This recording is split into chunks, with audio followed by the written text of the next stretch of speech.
Colorado is not necessarily known for its diversity, but dig a little deeper and you will find growing LGBTQ representation within our state capital. As we celebrate Pride Month, I sat down with several members of the LGBTQ caucus to talk about the changing demographics. I, Jared S. Polis. I, Jared S. Polis. Jared Polis may be our nation's first openly gay governor, but you don't have to look far to find Colorado has come a long way. And I'm so proud that we are representing in the General Assembly. We have Latinx queer members, we have bisexual and trans and gay and lesbian members. And so we really are, I believe, reflecting our community. Representative Herod is the first African-American LGBTQ elected official in Colorado.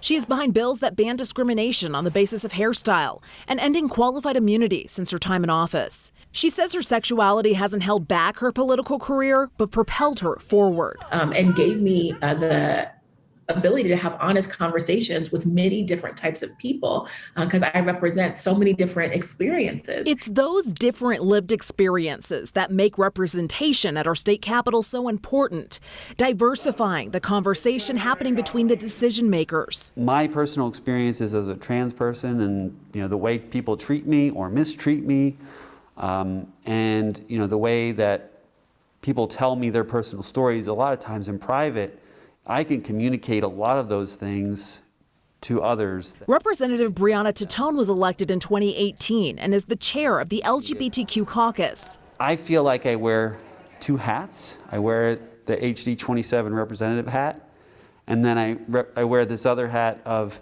being the trans legislator out here in Colorado. And trying to be an inspiration to a lot of young people. TITONE says people elected her because she cares about the issues important to them.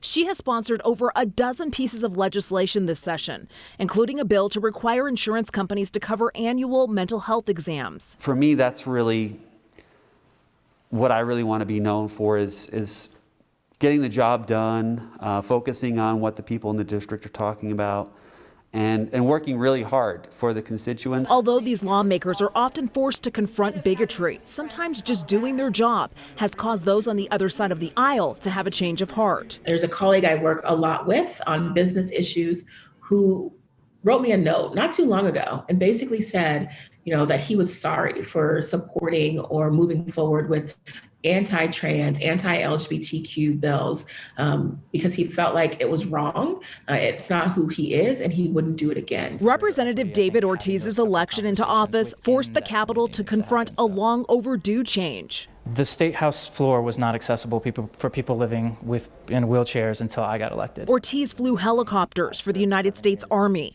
He survived a crash that left him paralyzed from the waist down, and he became an advocate for veterans.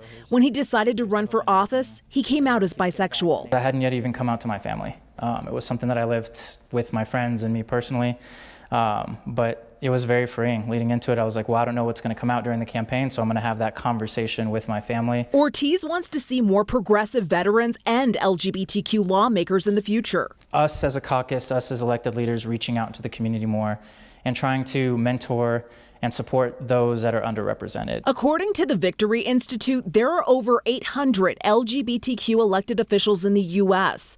Those numbers would have to increase by 20,000 to appropriately represent the LGBTQ population in the country. I don't want to be the first and only. I want to be the first with a whole bunch of other people that come behind me. This legislative session, lawmakers passed a bill prohibiting state funding for any foster service that discriminates against parents or children. Advocates say there is a disproportionate number of LGBTQ youth in foster care.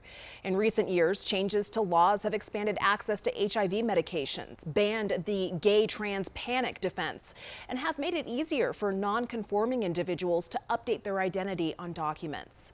Right now on the DenverChannel.com, we have my full interviews with each lawmaker within the story.